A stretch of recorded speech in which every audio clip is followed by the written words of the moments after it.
Greetings, 4th grade students. I'm hoping that today's video goes well because, as you might be able to hear, my upstairs neighbors are listening to music. It sounds like Tyler, the Creator. Don't leave, it's my fault. Anyway, so you might hear a little bit of that going on in the background. Hopefully it's not too loud. Let's start off this week by looking at our comment challenge from Social Studies Week 8, which stated, true or false? The end of Civil War ended slavery. The end of Civil War was also the end of slavery, and I have to give a very special shout out this week to Miss Courtney. Courtney was the only student with the correct answer to this question. Now, here's the deal. While slavery was a primary issue of conflict for the Civil War, the ending of slavery was a bit more complicated. In 1863, Abraham Lincoln issued the Emancipation Proclamation, and this was a law that freed slaves living in states in rebellion. So slavery ended before the Civil War was over? Well, not quite. This meant that enslaved people living in states that had not rebelled and seceded from the Union, such as Tennessee, Missouri, West Virginia, and Maryland, those enslaved people were not freed by this law because those states, even though slavery was legal there, were part of the Union still. They had not seceded and joined the Confederacy. So Lincoln did this more as a military strategy than anything at first. Freeing the slaves in Confederate states would take a large sector of the Confederate workforce away. Okay, so what about the rest of the enslaved peoples? And what happened once the rebellion of the southern states is over? Do they just get to enslave people all over again? Well, just before the Civil War ended, a new addition to the U.S. Constitution was written, but laws have to be agreed upon, especially if this law is a change to the Constitution. We call those changes amendments. Now, in order for an amendment or a law to pass and to be added to the Constitution, it has to be ratified or agreed upon. We call this agreement ratification. So the law was written before the Civil War ended, but it wasn't ratified or agreed upon and made into an actual law until December of 1865. That's almost 7 months after the Civil War ended. This law was the 13th Amendment. The 13th Amendment. And it ended slavery in the United States. It says here that slavery could still be used as a form of punishment. That doesn't sound too good. No, that doesn't sound too good to me either, but that's a different topic for a different day. Right now, we've got a lesson to teach. So great job, Courtney, and also a special shout out to everyone who has commented and participated. Aurelia, Macy, Luca, Zaid, Lily M, Nelson, Danielle, Slade, and Lashaya. This is the most participation we've had so far. Great job.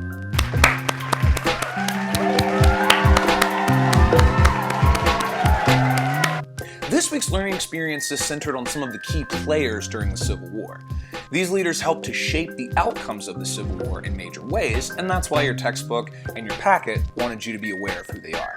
Let's start with the highest ranking members, the two chief executives, two presidents of two seemingly separate countries. In corner number one, known as the Great Emancipator, this tall, slender president has but one desire: to save the Union. Mythologically known as Honest Abe, you've seen him wearing that one weirdly tall hat. The one, the only, President Abraham Lincoln.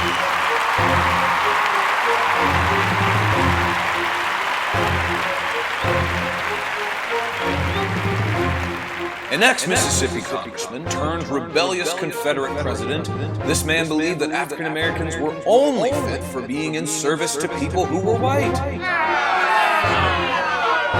He was chosen to lead the Confederate States of America, the rebellious states that seceded from the Union.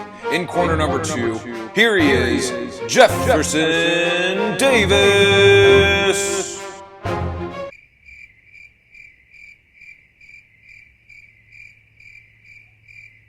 President President Lincoln was a leader of the newly formed Republican Party, a political party whose initial aim was to stop the spread of slavery into newly claimed states.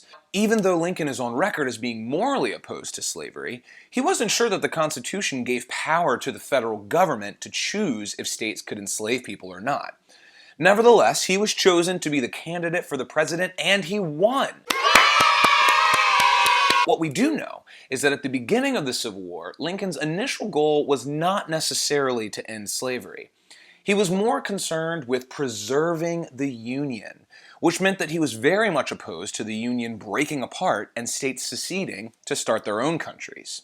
Eventually, Lincoln made a series of bold moves that not only helped to end slavery, but also crippled the Confederate Army, ensuring a victory for the Union.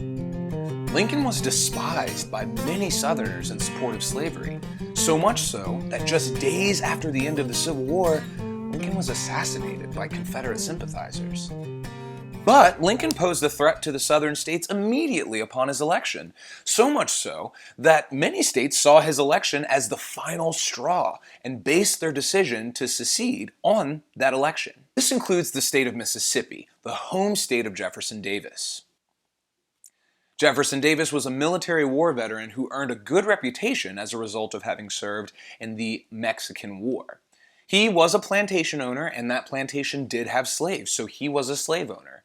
He served as a representative in Congress for the state of Mississippi for a while. Jefferson Davis was staunchly in favor of admitting new states to the Union as slave states, and after his home state of Mississippi seceded, he resigned his U.S. government job and was chosen to be the leader of the Confederate States of America. Life after the war was pretty rough for Jefferson Davis. He was captured while attempting to flee and charged with treason. He was imprisoned in Virginia for 2 years, and during that time, his health fell apart rather quickly. He was even so bitter about the politics of the Civil War that he refused to take the Oath of Allegiance, an oath that Confederate leaders had to take in order to regain their U.S. citizenship. Sore loser much? Yeah, pretty much. Now, let's shift gears to look at some of our military leaders during the Civil War. Your packet outlined 3 military leaders, 1 Union and 2 Confederate. Let's take a look at them. General Thomas Jackson is remembered for his refusal to retreat during the First Battle of Bull Run. This is significant because, if we remember from our last video, Lincoln and the Union believed that the Civil War would be won quickly and easily. But the First Battle of Bull Run taught them that the Confederate Army was not playing around. General Thomas Jackson was a leader in the Confederate Army, and his behavior during that battle is a major reason why the Confederates won that and many other battles to come. In fact, he was so determined not to retreat during that battle that he was nicknamed Stonewall Jackson, because he stood like a stone wall.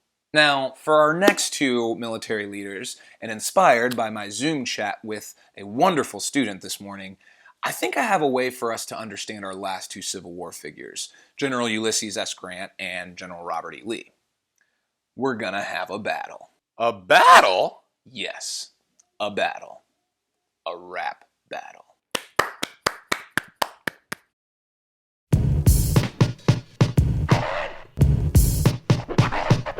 Well, my name is Robert E. Lee and I'm from V8. And do you know what the president asked me one day? Said he wanted me to lead the Union Army, but I couldn't turn my back on my friends and family. See, Virginia is my home, I could never fight against her. Think I'll join the rebels, what you think of that, mister?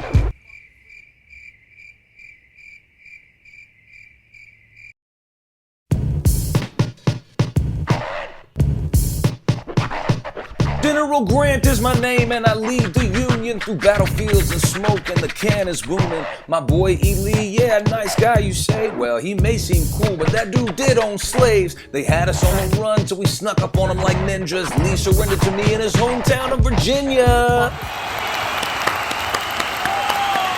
Alright folks, that mostly covers it for now. I hope you enjoyed this week's episode. I can't wait to Zoom with you next week and hear from you. Here's my challenge question for you this week. In your packet, one of the textbook pages gives you some unofficial names of the Civil War. Reread those names and maybe even research 1 or 2 of them. Which one of them is a name that the Confederate States may have used to refer to the Civil War? And how do you know? If you haven't already, check out our bonus video and tell me what you think. Otherwise, I look forward to Zooming with you and reading your comments. Have a great week, everyone.